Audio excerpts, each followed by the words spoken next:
វត្ថុបំណងដ៏សំខាន់របស់បេសកកម្មបារាំងនៅប្រទេសកម្ពុជាគឺជួយធ្វើឲ្យប្រទេសកម្ពុជាមានភាពជឿនលឿនទាន់សម័យ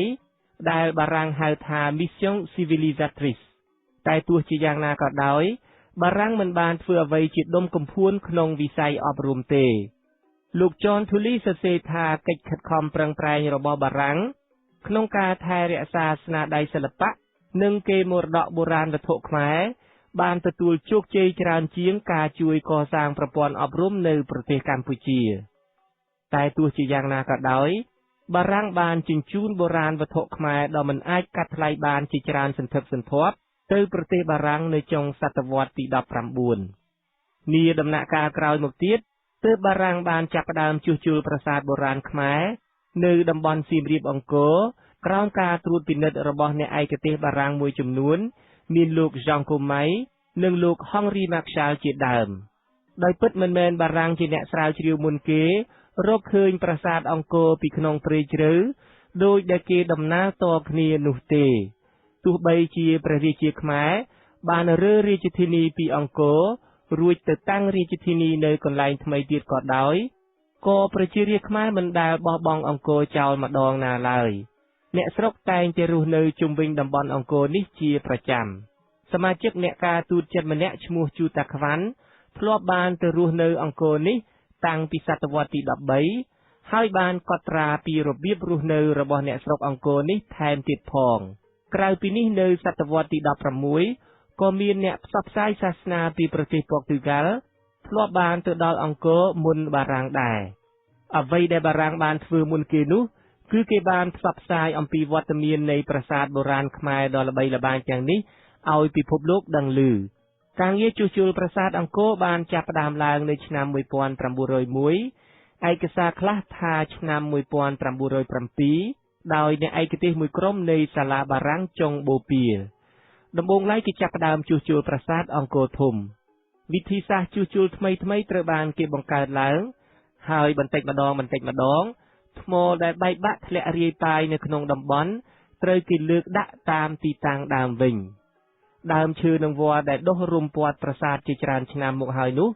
ត្រូវគេកាប់ឆ្ការចេញធ្វើឲ្យមហាប្រាសាទផុសចេញឡើងវិញជាថ្មីម្ដងទៀតដ៏គួរឲ្យស្ញប់ស្ញែងក្នុងគោលបំណងស្ថាបនាឡើងវិញនៅរចនាសម្ព័ន្ធនៃរាជាណាចក្រអង្គរពីបរមបុរាណនេះបារាំងបានបញ្ជូនអ្នកឯកទេសរបស់ខ្លួនមកធ្វើបញ្ជីប្រាសាទទាំងឡាយនៅក្នុងតំបន់អង្គរនេះភារកិច្ចធ្វើបញ្ជីសារពើព័ន្ធនៃប្រាសាទបុរាណនេះត្រូវបានគេប្រគល់ឲ្យនាយទាហានបារាំង2នាក់ម្នាក់ឈ្មោះ Étienne Aymonier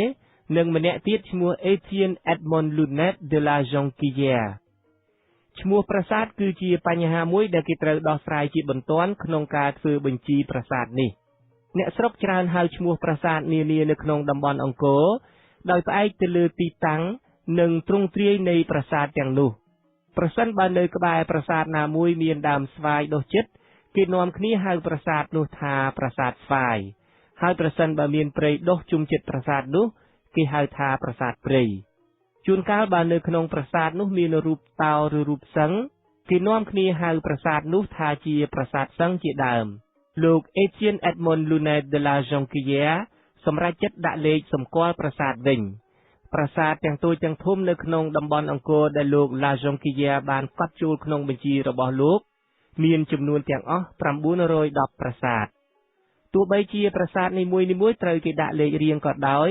ក៏គេនៅតែហៅឈ្មោះដែលអ្នកស្រុកធ្លាប់ហៅដែរឧទាហរណ៍គេនៅតែហៅថាប្រាសាទអង្គរវត្តជាងហៅថាប្រាសាទលេខ497ក៏ប៉ុន្តែប្រព័ន្ធដាក់លេខប្រាសាទនេះងាយស្រួលចំណាំប្រាសាទណាដែលមានឈ្មោះដូចគ្នាឧទាហរណ៍ដូចជាប្រាសាទសិង្ហលេខ365ប្រាសាទសិង្ហលេខ40ជាដើមរូបបដិមាករជាច្រើនពីតំបន់អង្គរត្រូវគេដឹកមកតាំងនៅសារមន្ទីរជាតិក្រុងភ្នំពេញដែលកាលនោះមានឈ្មោះថាសារមន្ទីរ Albert Sarraut គឺជាឈ្មោះរបស់អគ្គទេសាភិបាលបារាំងប្រចាំដែនដីកូសាំងស៊ីនសារមន្ទីរនេះត្រូវបានគេបើកទ្វារនៅឆ្នាំ1920ឯកសារខ្លះថានៅឆ្នាំ1917ដោយមានតាំងរូបបដិមាកររូបចម្លាក់និងវត្ថុបុរាណផ្សេងទៀតចំនួន 2000 ដុំ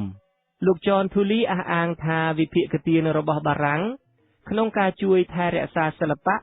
និងកេរមរតកបុរាណខ្មែរគឺជាសមិទ្ធផលដ៏សំខាន់មួយក្នុងដំណាក់កាលដែលបារាំងធ្វើជាអាណាព្យាបាលលើប្រទេសកម្ពុជាការចូលរួមវិភាគទានក្នុងវិស័យនេះបានក្លាយទៅជាស្នាដៃអមតៈរបស់បារាំងចំពោះកម្ពុជា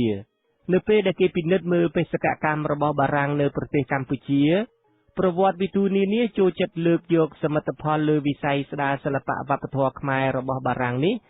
ទៅផ្គូផ្គងឬទៅជួយសម្រាលសកម្មភាពអវិជ្ជមានដទៃទៀតរបស់បារាំងនៅប្រទេសកម្ពុជា